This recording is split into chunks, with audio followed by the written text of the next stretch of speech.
Hello tất cả mọi người. Hôm nay chúng ta đi chơi.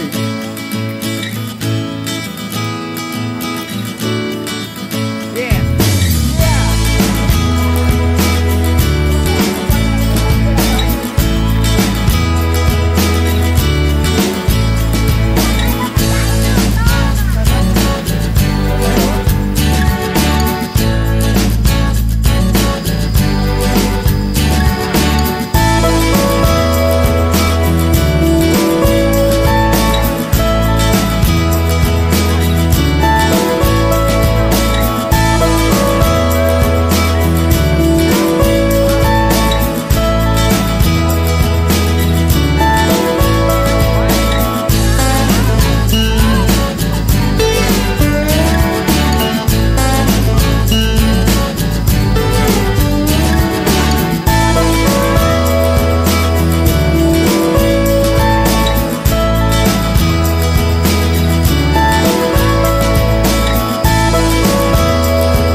Đất băm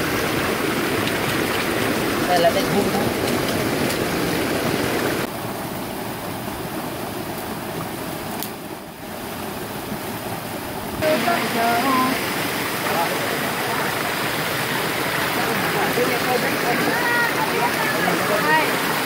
Đây luôn. Thôi đừng có chặt nữa.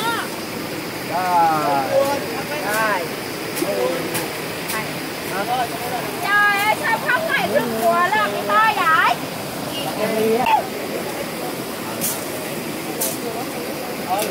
Đây kia nè. Lên kia khám phá Đó. cái kia đẹp lắm hả? Cái kia mà, cái kia.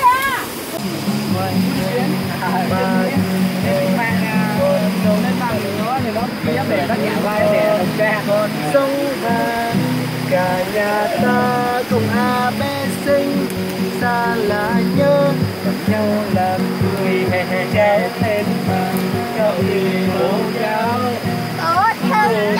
cháu vì có ba đón về uống lén một lon trước nha, uống lén một lon trước.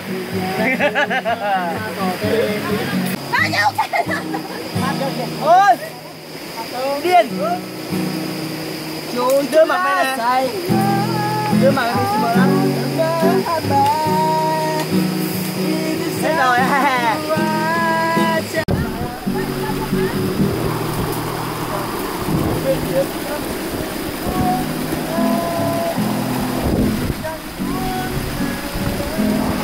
Có hai cái tơ nyamon. Con bên chẳng có gì để đến đám lần là cách đóng đau lo chúa yêu con mình ta đi.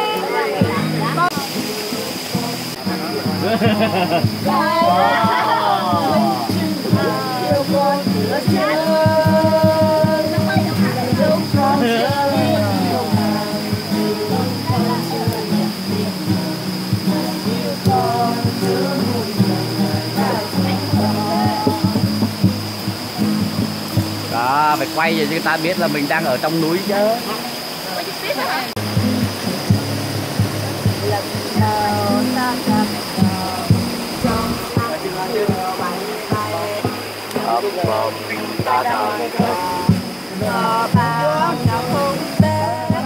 Lấy ra tiếp đi, tiếp đây.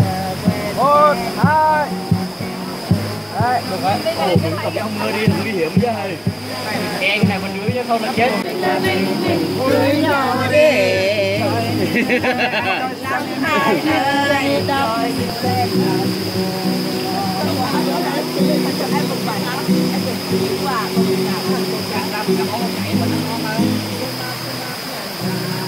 Số bút nhé.